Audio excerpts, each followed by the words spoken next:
the network for the AV industry. What are you listening to? This is AV. This is AVNation. This is AVNation. This is AVWeek, episode 93, recorded Friday, May 31st, 2013. The CEO Show. Ready. AVWeek. Performing. Scan. Week. Online. This is AVWeek.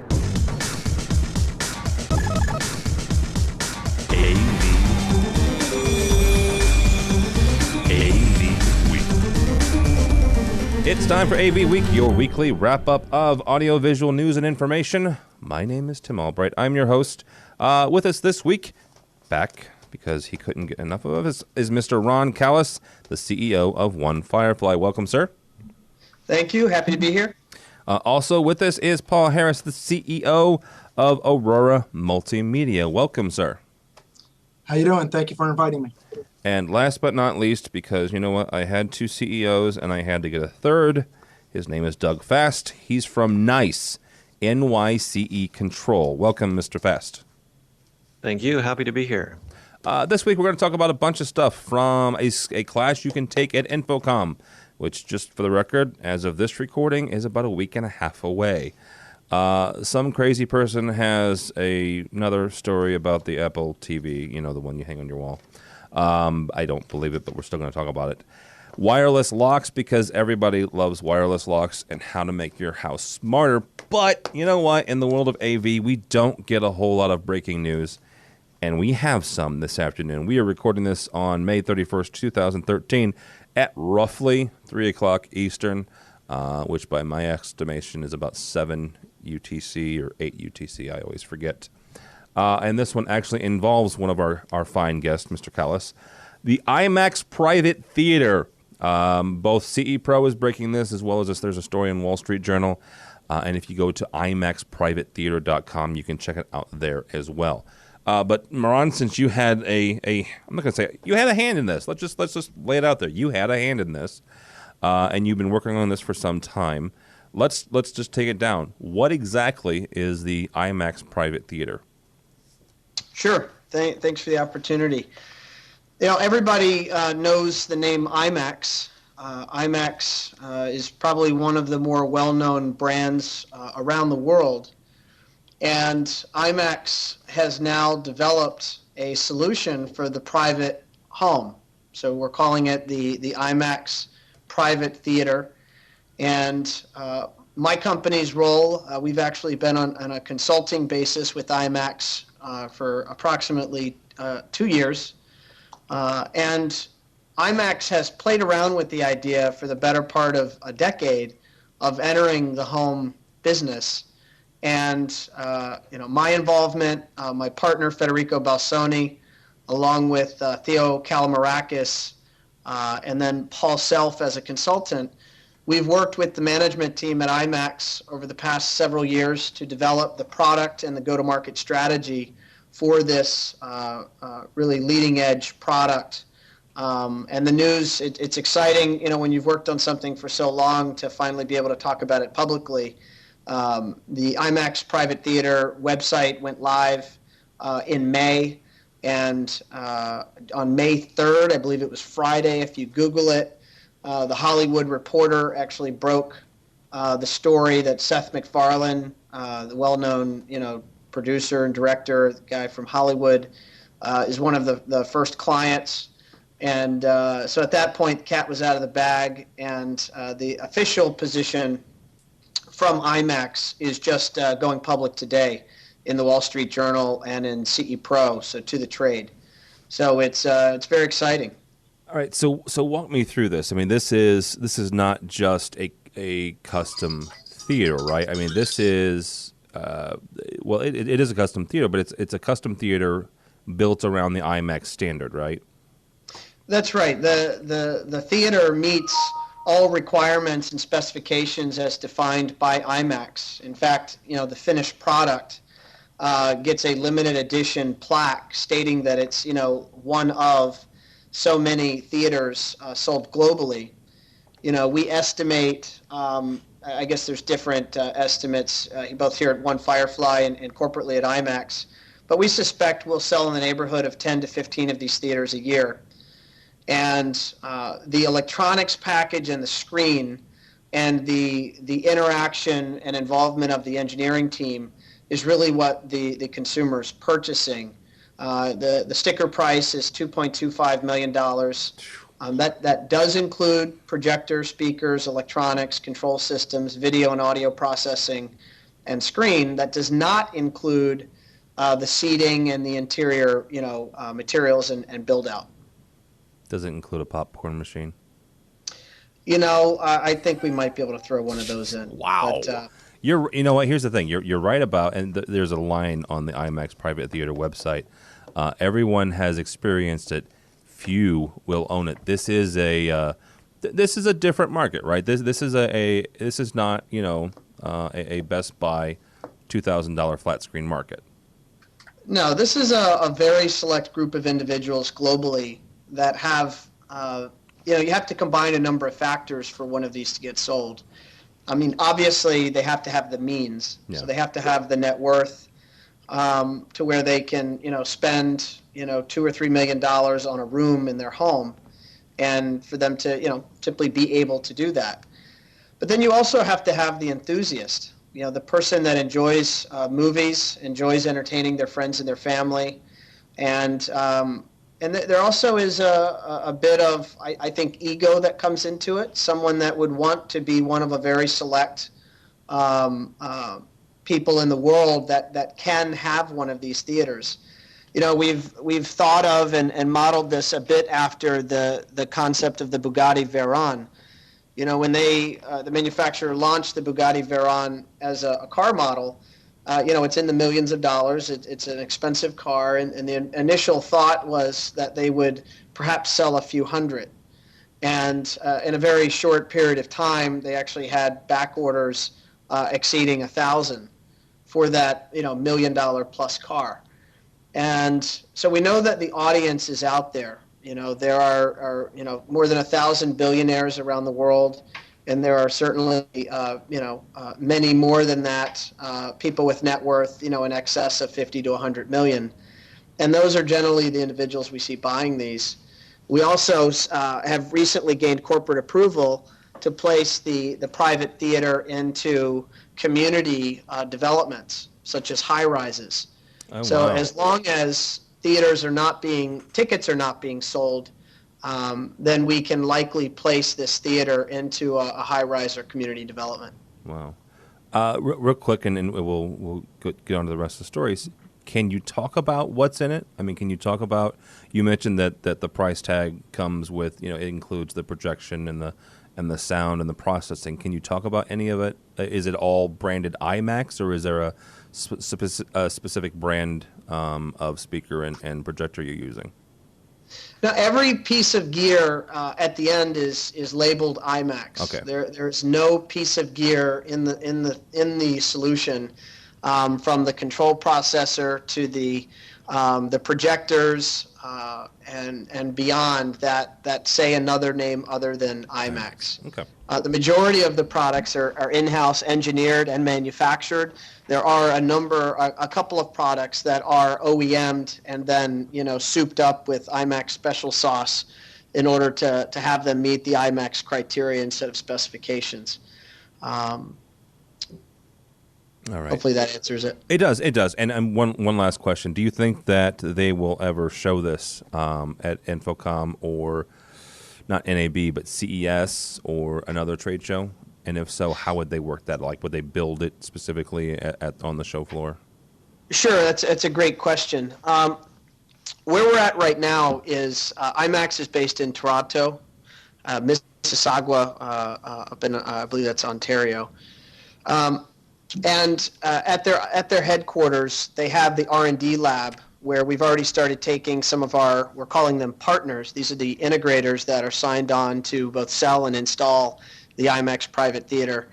And we've been able to take them up there to experience the visual and the audio experience that is IMAX. the next step is to build out the first official demo theater. So that is currently in development. And so if our partners would like to take customers to see and experience the real thing, they can take them to Toronto. And then beyond, we have our first live installation will be completed this summer in LA. That's Seth MacFarlane's home. And so I'll just say on a very limited basis and with approvals from both IMAX and the client's representatives, we'd be able to take clients through that theater as well. There's obviously a lot of approvals that would have to happen, and a very qualified customer would have to be involved. But one thing I would like to mention, because there may be folks out there that are interested on how they would even get involved, is to please reach out to us or reach out to IMAX and let us know if you'd like to be involved as a partner. We're expecting to have somewhere in the neighborhood of 20 to 30 IMAX approved technology partners on board. And these partners have really two roles with IMAX, and that is number one as resellers or as sales agents. So the transaction actually takes place between the homeowner and IMAX. So the contractor, the integrator, has a revenue coming to them in the form of commissions, installation fees, and service fees. And that touches on then the second role of the partner, and that is installation.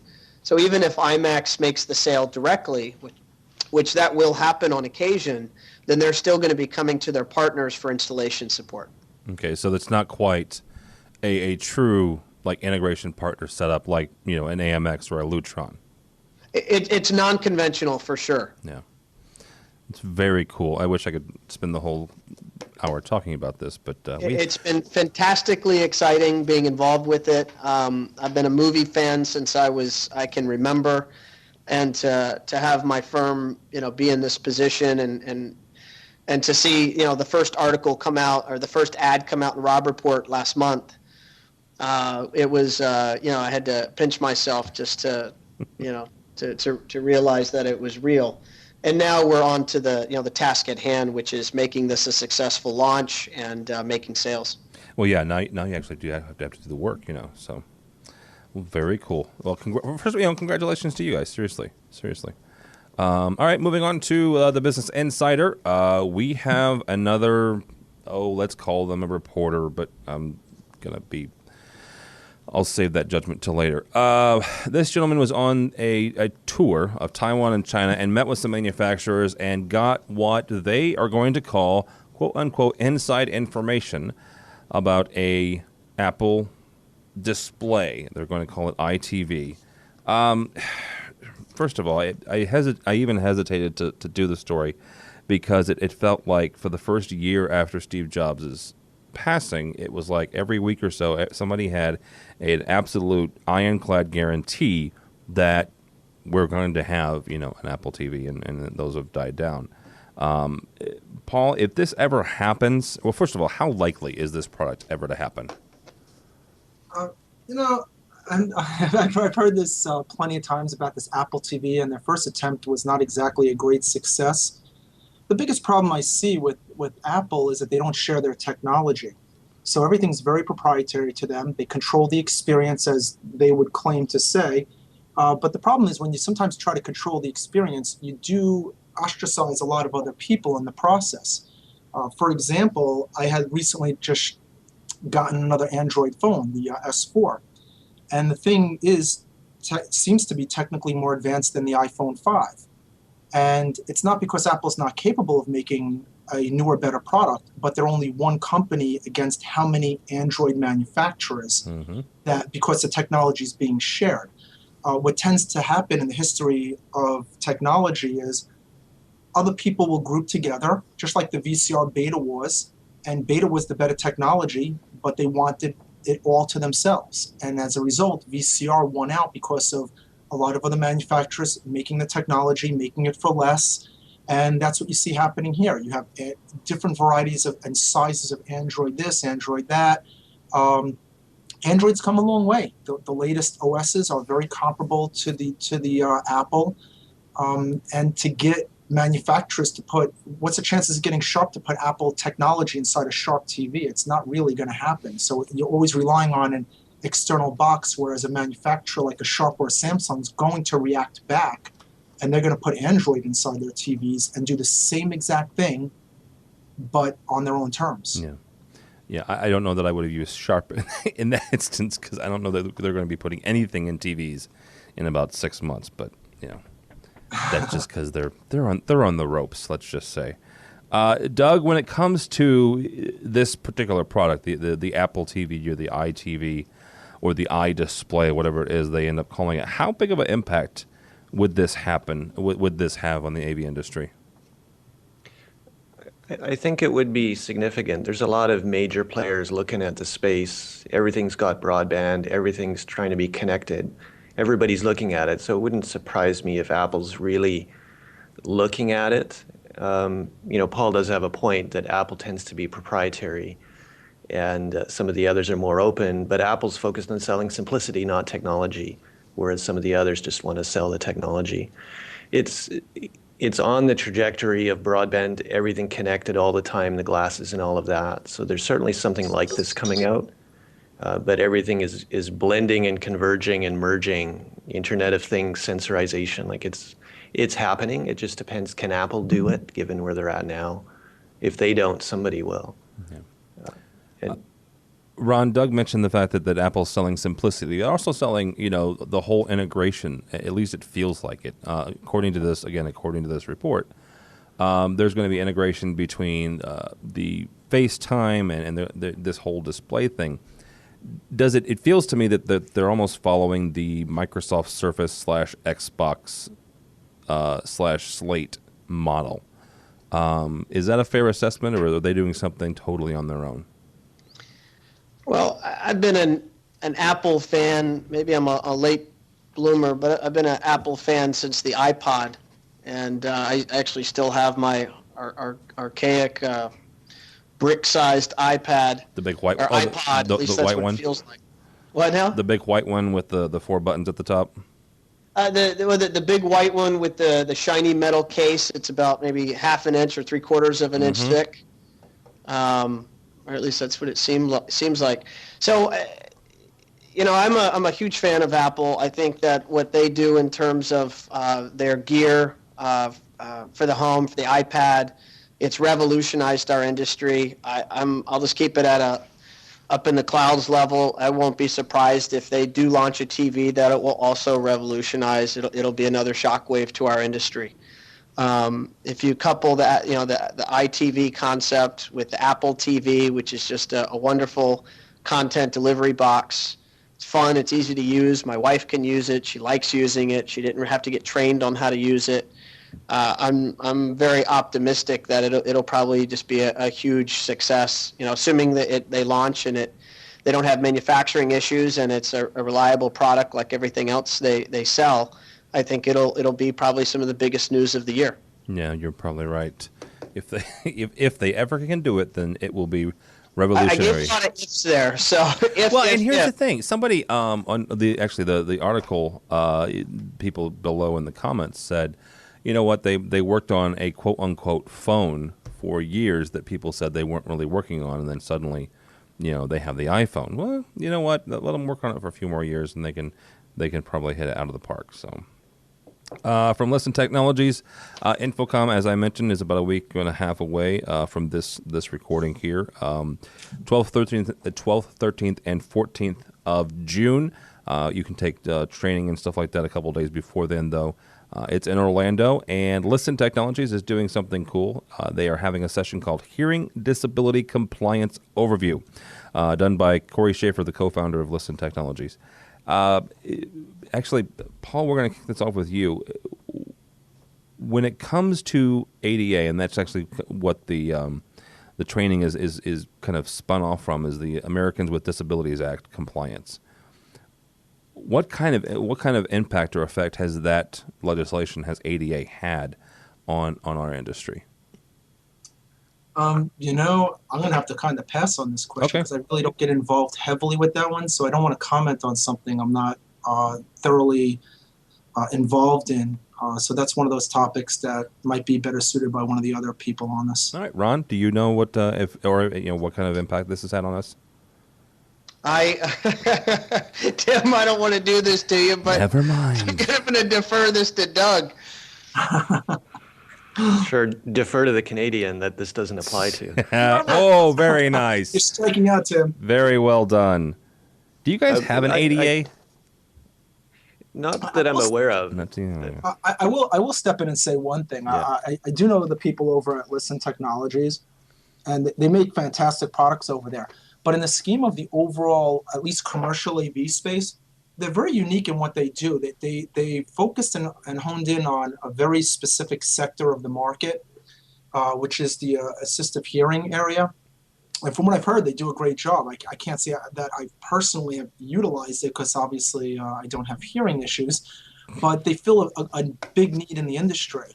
However, unlike other parts, it does have a very limited segment to it, so you can only have so many companies and so much focus on it. So it's a very specific area that people do focus on. A lot of the projects that I've been involved in, I don't exactly come across a lot of things related to that because they're only required in very certain areas like possibly a school system where it's the theater area and they need to supply some type of assistive hearing. So that particular topic, I think the reason why everybody's deferring it is because it has its own very specific niche in the industry that is of a lower popularity because of what it is. Well, and it's also, I've learned about this requirement because I work for a college here in St. Louis, and we've had to deal with this here recently where it was brought to our attention that we were not meeting some of them, and we are now through research, and we purchased some products. But like you have to have, if you have a seating capacity of, and I don't know it off the top of my head, a certain amount of size, you have to have the ability to have listening assist or hearing assist systems available at least to people who have hearing impairments. So, and whether that's a pair of personal headphones or an induction loop thingy, it's this little almost just like a pendant, and it interacts with a certain coil, a T-coil hearing aids. So. Correct. Well, I will add a little bit to that. What I have seen, since we do a lot of education work out there, that's one of our biggest markets right now, is dealing a lot with education and school systems. What you're referring to also, I saw it, I think, I'm not 100% certain, so don't quote me on this, started a lot of it in Chicago area, where or Illinois at least, where the school systems were requiring, I think it was anything larger than 25 students in a classroom. Didn't even so much had to do with assistive listening or hearing aids. It had to do with you had to put a voice lift system in if the classroom was of a certain size, because they found that the kids in the back of the classroom weren't paying attention, not just because they were hanging out in the back of the room and doing some things that you want to do in the back of the room, but they were not hearing the teacher very clearly because of how far away she was, or he for that matter, and they would actually amplify the sound so that way they could better hear what the teacher was actually saying. So that has become, and I've seen it, it's not a federal mandate yet, but state by state, or at least county by county, it's become more and more of a requirement. So I've been seeing voiceless, and we're even looking into ourselves, doing our own voiceless system, because we just came out, actually, as a matter of fact, I'll give myself a plug, at Infocom, as a matter of fact, we're going to be introducing a new 360 sound field speaker. Very cool. And that's so you can easily install it into classrooms and things of that nature. So that way, if you want to use it in conjunction with the voice lift or the program material, the whole entire classroom can actually hear it.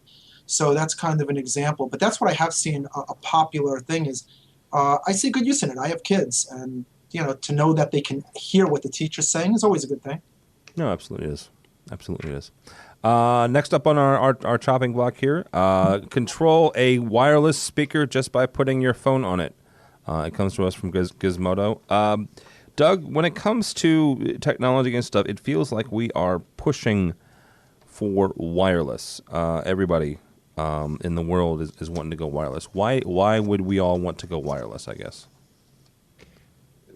The benefit of wireless is that it may seem redundant, but there aren't any wires, and there's a perception of simplicity in the wireless stuff. When I installed my Nest thermostat, I didn't have to tell it anything. It just found the wireless setup and configured itself.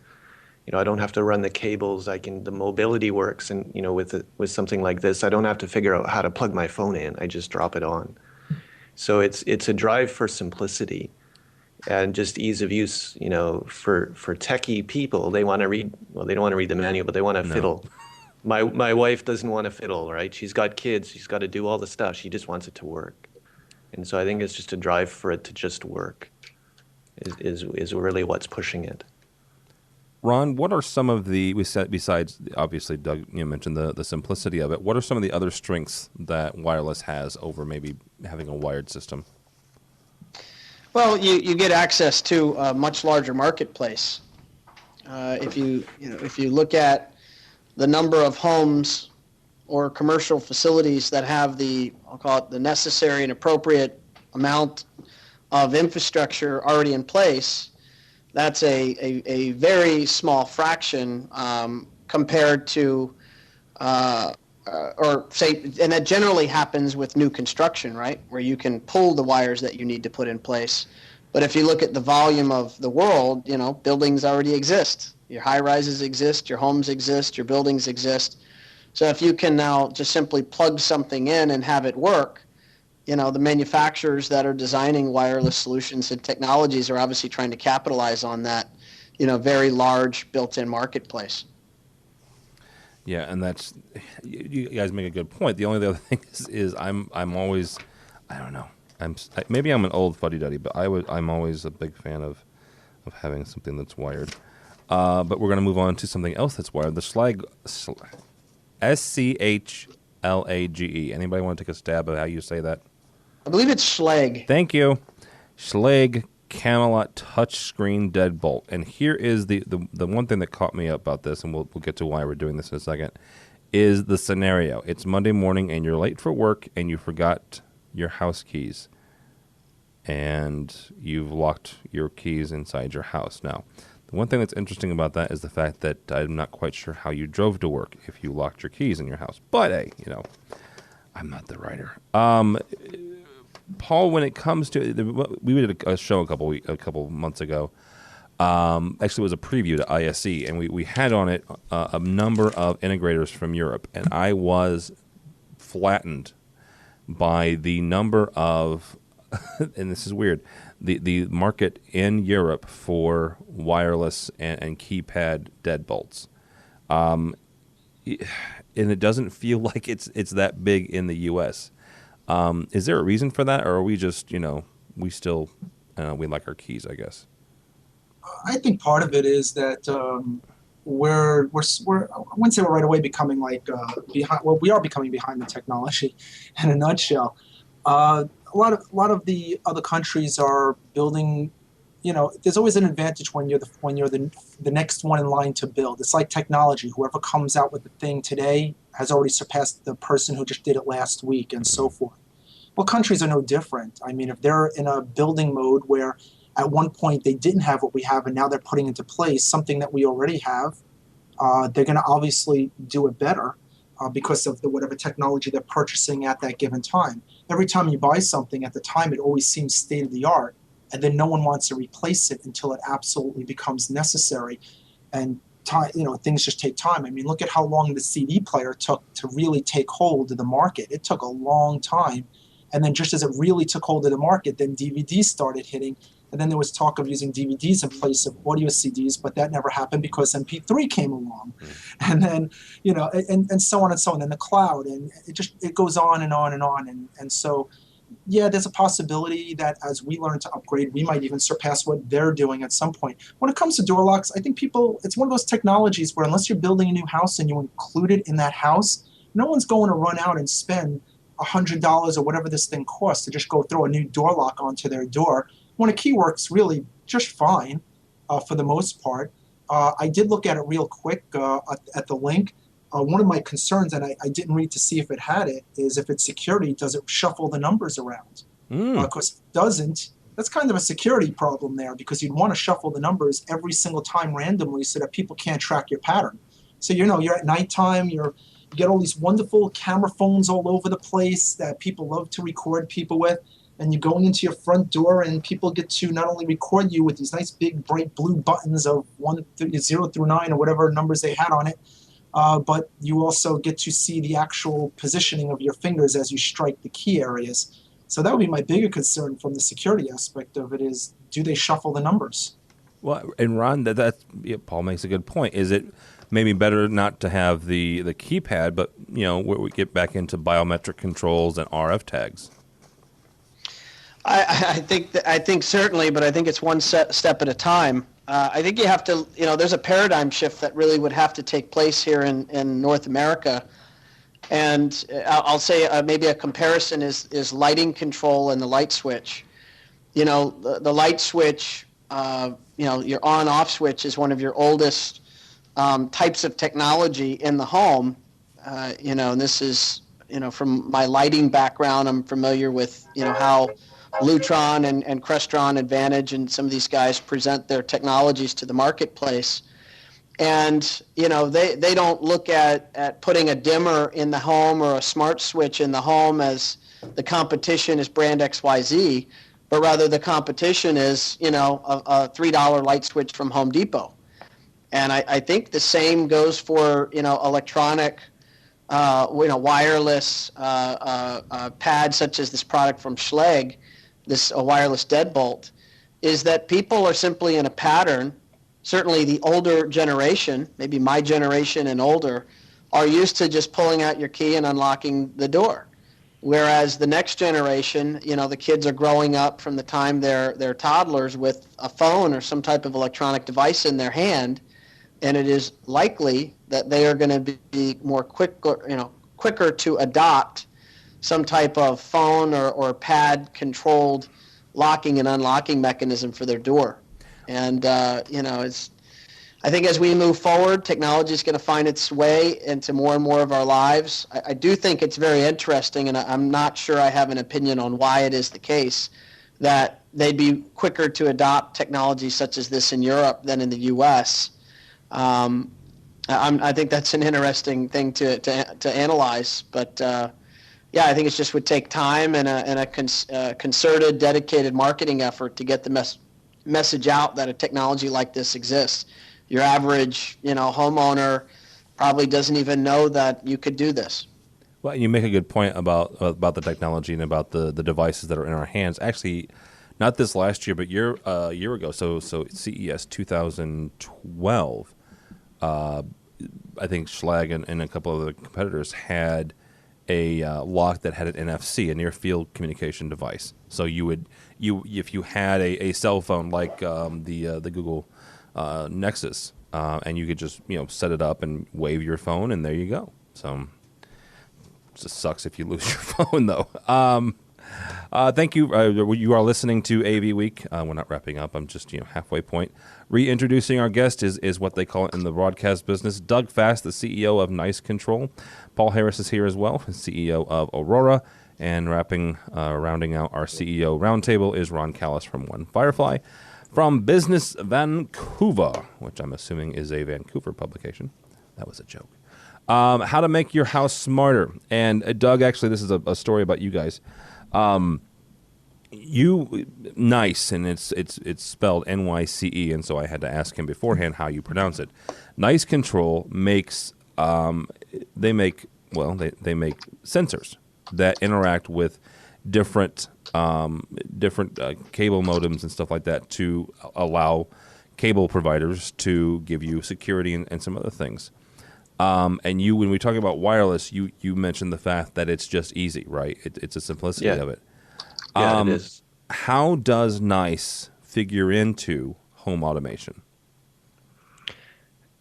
So the sensors that we build, we currently supply them into Control4, who's one of our partners, into their home automation space. And then in the article, we also talk about supplying our sensors for security. So the sensors in those applications are pretty similar. But where we're looking is when you're putting lighting control in a house and you're going to try and program the lighting controller, do you just put a timer on it so that it turns off after 5 minutes? Or do you really want to know, are the people still in the room? And so you're able to use our motion sensor, for example, to tell Is there someone in the room? Should I keep the lights on? Or, hey, everybody left, I should turn the lights off. So our sensors are adding the intelligence to do those sorts of things. In the article that you referenced, our primary focus right now is in the security side, because if you look at how many homes in the U.S. have high-end home automation, it's only about 3%. But the majority of Americans are willing to pay for security, and the same is true in Canada. So if we get a foothold in the house with these next generation systems with security, you can then just start to add some more sensors to do lifestyle, to do elder care, to do home health care, all of these other things. By adding just one sensor, you don't need to rewire the entire house. I'm sorry, you mentioned the Canadian cable provider, and their name is Rogers. But you also have Comcast in the U.S. Is there anybody else that you're aware of in the U.S. Going down this path? Certainly, I think we'd be hard-pressed to find someone that isn't. Certainly the top 5 cable operators, Comcast, Time Warner, Bright House, Cox, Charter, all of these have launched monitored home security solutions. And then if you go and look at the telephone company side, AT&T has been acquiring companies. Verizon has acquired companies to do these launches. So everybody's launching. In the do-it-yourself side, Lowe's is launching their own system. So all of these major players are entering this space, and they have variations on the model. It's either monitored home security or it's self-install unmonitored. Maybe the homeowner can do a better job phoning their friends when they get an SMS or a text or something else. And the police budget cuts and other things may make that a problem. So there's a whole range of people entering. In our focus, though, the major cable operators have all launched within the last year and a half. Paul, I'm glad this is for you because, well, you're a part of Aurora Multimedia, another control company. Doug mentioned that NYCE is one of their partners is Control 4. What is the place? What place is there for third-party sensors or third-party add-ons like NYCE in the world of automation? Oh, plenty of space. I'm a big fan of third-party. Aurora is a focus. When we developed our control systems, we targeted non-proprietary, non-platform specific, specifically with that intent in mind, to have third-party people give variety. If someone wants to buy something that we make, that's great. They're buying it for whatever reason that we accomplish in the product. So when you add a third party to it, it further enhances. They have technologies that maybe we can't do, or they're doing better, or is necessary in that particular environment. So it's always welcome, at least from my point of view. You can't go wrong. It betters the overall installation. Is there something to be said, Ron, for companies like NYCE where, you've got guys like Paul, and Paul does more than just control. He also does video and stuff, or Aurora does more than control. They do video. But taking somebody like NYCE and saying, this is what we're going to do, and we're going to think about something that where we can be beneficial to, like Aurora or Control 4 or maybe even Crestron. I think the future for companies like NYCE is it's bright. The world of adding intelligence to control and automation systems, where the sensors are inputs to then to be coupled with the programming language and the Boolean strings, so that their inputs lead to smart results on the other end, which are perceived then as intelligence to the system. I think that's an underserved part of the market. I don't think that there's actually it's not currently done as frequently as one might think, and yet it's a natural progression for the growth and maturity of automation and control systems, whether they're in the residential environment or commercial environment, for motion sensors and various types of contacts and sensors to provide intelligence to the system. And so I think overall the price of technologies are decreasing, the intelligence of the audience is increasing, and thus I think companies like NYCE and what Doug's doing is, I think it's a fantastic growth opportunity for him. All right, guys. Real quickly, 2 more stories, and then we'll let you out of here. One from CE Pro, and from our buddy Julie Jacobson. Is this the cutest little $20 HDMI switch on the planet? I don't mention it because she used the word cutest. But here's the thing: it's an HDMI switch. It's awfully smart. It's made by Starin. It's $20. Let's begin there.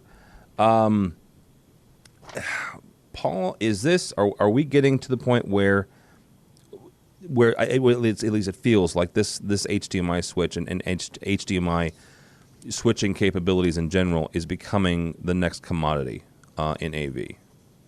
Like you get it with a box of Cracker Jacks. It's definitely got its place. I focus a lot on the commercial and digital signage industry. These type of things obviously are necessary for the home. The biggest thing that I have with HDMI and those technologies is we lost the separation between professional and consumer. It used to be a much easier world. You had consumer, you had RCA jacks, a fuzzy image, and if you went into professional, you had higher bandwidth amps inside the video, and they would have BNC connectors, and you could justify the difference between the two. Now, the great thing about HDMI is it's pure digital. But when they did it, they focused, when they designed it, on consumer space rather than commercial space and the professional broadcast space, for that matter, which is using SDI. And as a result, it kind of made a mishmash of the two. So a lot of these products right now that you see coming out are all coming out from China, because China's just cranking these type of products out, OEMing it, doing all these things, and they're making it at a very low cost. It's kind of, well, I won't go there, but it wraps into a whole other topic of that I've been preaching, which is related to the integrators becoming more of installers and integrators, because everybody wants to buy these low-cost products and not and have supply it so that someone could put it in for them because they're buying it online on the internet for $20 in this case, which kind of kills the professional space. And even the professional residential, it kind of kills the same thing when you get into that. But obviously, technology does have to advance. In this case, it helps the homeowner. There's no doubt about it. For the simple everyday install, it's a cute little product. Does it work in automation? Not really, because there's no control port to it that allows me to remotely control it and say specifically which input to go to. But as an add-on device, if it works, then it has its place without a doubt. What do you want, a 232 connector for 20? No, I'm joking. Actually, you want to know something? For what it costs to put a 232 connector on? Yeah, why not? Yeah, or even make it, give it the ability to be on the network, for crying out loud. Network does actually add a lot of cost, believe it or not. That's seriously. You want to know something? Yeah, it does. I mean, the connectors alone, without going into all my cost breakdown details, because I got to earn a living here, compared to 232. Significantly more expensive, because you have to have a processor that can handle the network stacks. Even if it's a little embedded microcontroller, it does require quite a few dollars of cost behind it. The transformer, with the connector, it's got a little bit going on. It's not tremendously expensive, but by the time you put that circuitry down, put the markup on it, it can take it out of a price point very quickly. But a 232, you can get away with using a very low cost tip ring sleeve connector for all anybody cares, and almost all the little microcontrollers has a UART built into it, which is the 232 port mechanism. And then you just need the little driver chip, which once again you can get those very cheap. So if I want to give away a little bit of secrets, for about $1 in parts, they could probably easily put it onto the product. I never would have imagined that the 232 was less expensive than. By far, they're not even close to each other. A LAN port versus even Bluetooth is very expensive to implement. Wow. All right.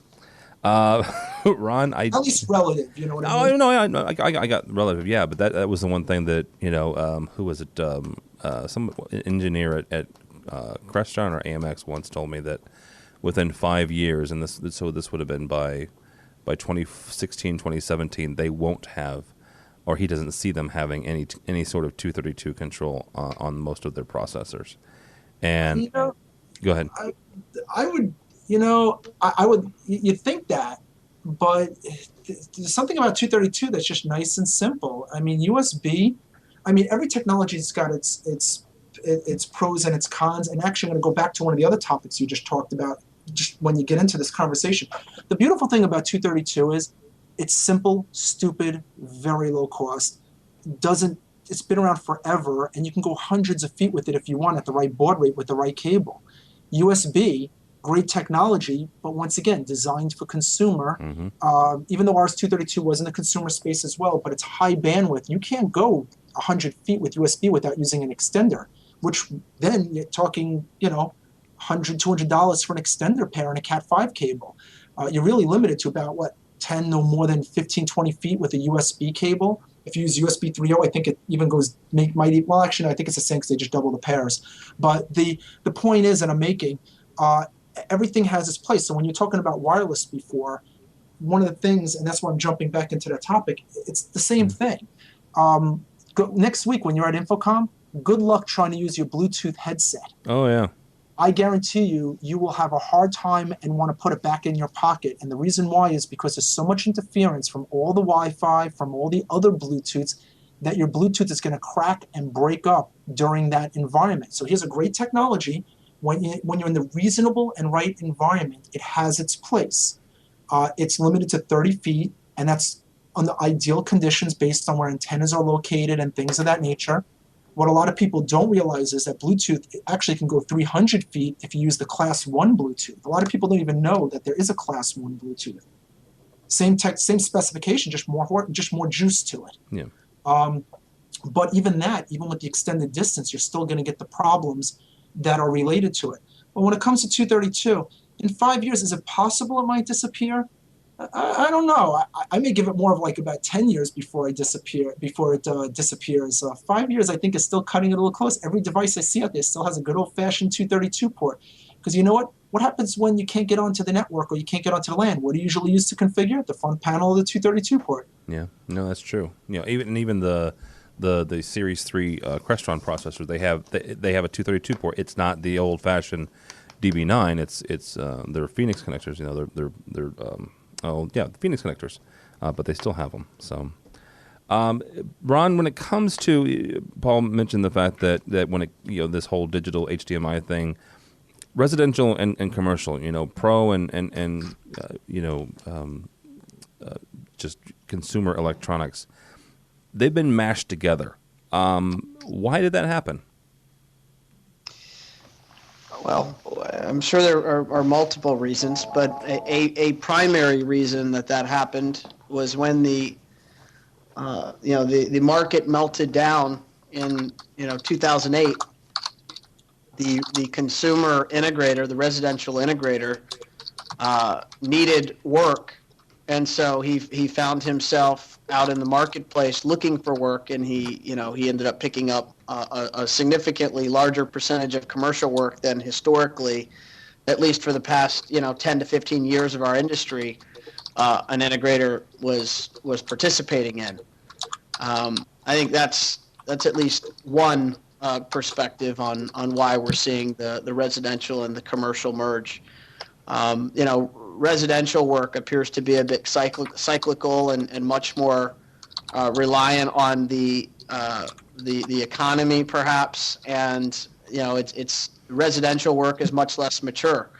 The commercial AV industry has decades greater experience out there, and generally, they're working with their gear, and they wouldn't dream of even wanting to deal with a homeowner and the challenges that come with dealing with a residential project. Yeah. The one other thing that I've always been told was the fact that because of HDCP, because of content protection, we have to deal with it. And Paul mentioned SDI, which is a great transport, but the only thing it doesn't transport is that little thing called content protection. So maybe eventually they'll get there. Maybe when they move it to regarding the SDI 5G. Piece, I think that we're going to continue to see the price of little gadgets and gizmos. I mean, in this case, a little HDMI switch. They're going to drop down. I mean, in a couple of years, 5 years, it'll probably be $5. It's the cost of I don't know if Moore's law is a direct application here, but the cost of producing electronics, the more and more powerful we make them, their cost is going to be reduced to next to nothing. which at least from the industry standpoint, we need our contractors to make sure that, as margins do erode on hardware, I know that, people like Paul and Doug are perhaps trying to make sure that doesn't happen, but if you just look at the trend, it is happening. Integrators just need to be focused on making sure they're appropriately selling their services and their expertise, because it still, at least right now, takes an expert to know how to put these solutions together to make a great end product for the customer. Well, by the way, I want to touch on that SDI thing, and I do agree with you, Tim. If they would just put the back channel to deal with the EDIDs and the to retrieve information and to deal with the negotiation of the HD-based, not the HD-based, I'm talking about another technology now, the HDCP, it would actually, I would see the pro industry changing over to it if they actually did that. Look at what you have to go through with HDMI in the pro industry, a connector that doesn't lock and can be very finicky. I've seen it plenty of times where, you shake the cable around and the signal goes in and out. It was originally designed as a consumer thing. You plug the Blu-ray in, you plug it straight into the TV. Life is grand. It was nice and simple, like a USB cable. But in the pro industry, the cables fall out. You throw it into a rack. It gets its own set of problems. SDI, it's a nice good old-fashioned BNC connector. You twist it, it's locked in, life is good. You can go a good amount of distance with it. You don't need any special converters unless you go a ridiculous amount, then you go into fiber or something else like that. But it is a technology that I would like to see mature more in the commercial space. It definitely wouldn't hurt. HD-based T, step in the right direction as far as getting the distance down, but it does add a good expense to it that's not going to come down anytime soon. But we're making HD-based T products. We, like any other manufacturer, you try to accommodate what the market wants at that time frame and pay attention to what's coming out, so that way you can properly adapt to it and not fall behind like everybody else. Yeah, but you know what, Paul? I'll tell you what. I would give them. I don't care about EDID. I do a little bit, but don't even give me that. Just give me the ability to authenticate the stupid keys, and I'm happy. I'll deal with the EDID myself, but you're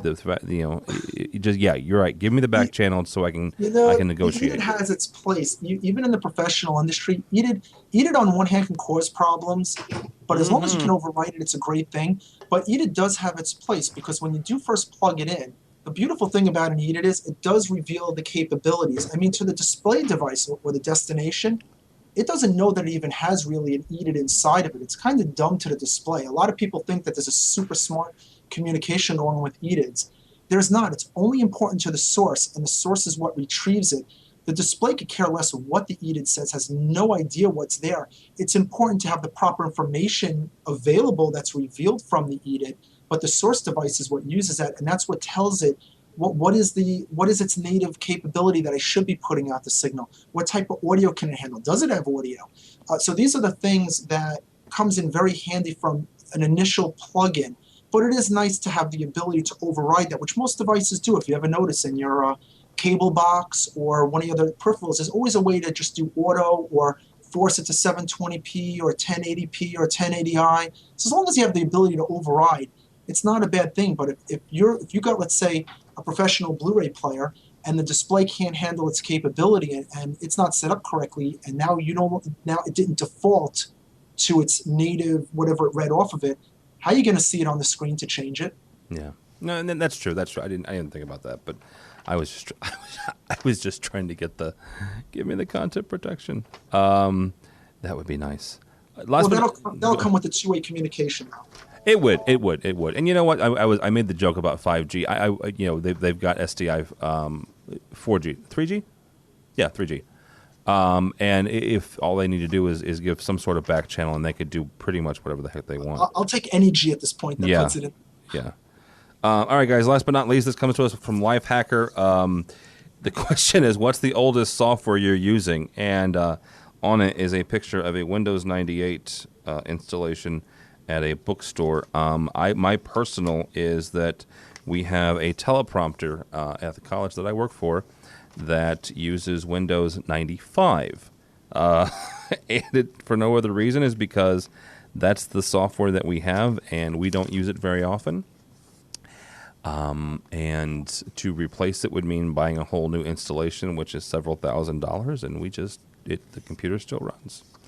It's still running 95. So, actually, Paul, real quick, how often do you guys update stuff? I mean, because you've got your own software that you use to program Aurora and stuff.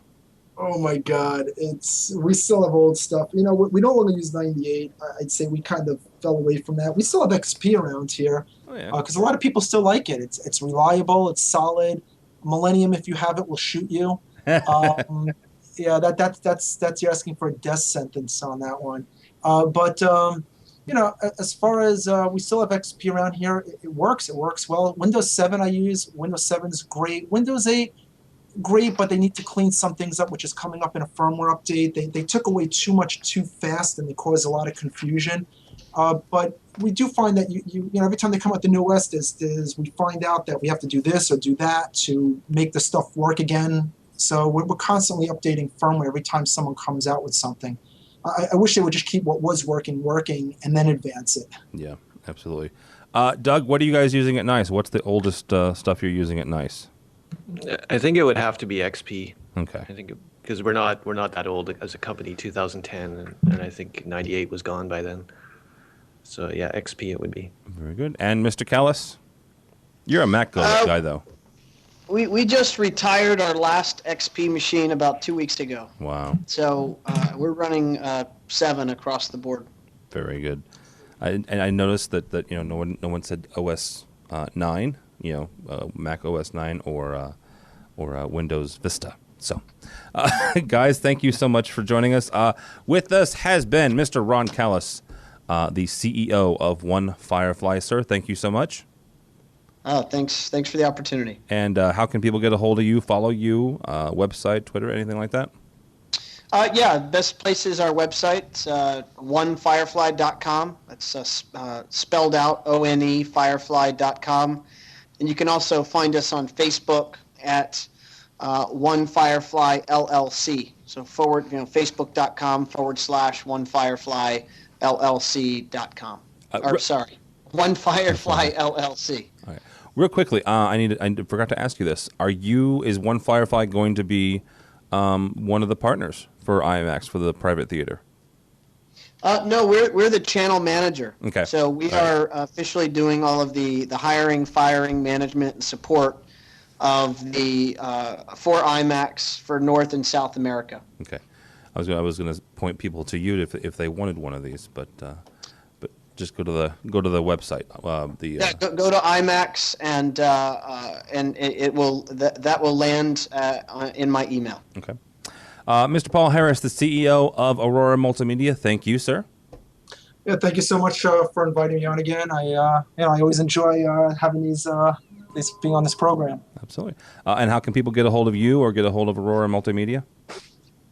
They can get a hold of us by going to our website's best way, like everyone else, www.auroramm.com. And actually, in another week or so, right before InfoComm, we'll have a whole new website going online. And we will be at InfoComm, so definitely check us out there. We will be introducing new products there as well. So please stop by and see us. We'll be at booth 3159. Very good. Booth 3159. And Doug Fast, last but not least, the last CEO at NYCE Control. Thank you, sir. Thanks very much. I enjoyed it. It was a good talk. How can people get a hold of you or get a hold of NYCE? Easiest way is our website, NYCEcontrol.com. That's NYCEcontrol.com. And you can get to our Twitter handle up there and other ways to reach us, but that's the easiest. Okay.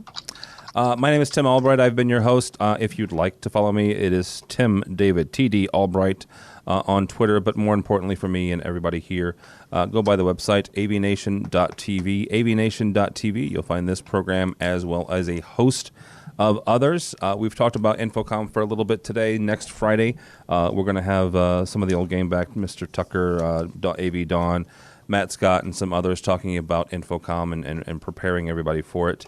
If you are going, stop by if you would, please. We're going to be recording some shows out there. We We are going to do an AV Week, kind of a live studio audience AV Week, 2 weeks from just right now, actually. The room number we will be in is W, as in world or something. W232A on Friday afternoon between 2 and 4 p.m. Stop by if you would, please. Say hey. And on Thursday we're going to have some sort of tweet up that we are not putting on, but we're hosting. It's going to be in the same location, but some very nice sponsors like Vadio and Chief and Marketing Matters are putting together a tweet up on Thursday between 5 and 6. So stop by then as well. But for us here at AVNation, thanks for listening. I appreciate it. That is all the time we have for AV Week.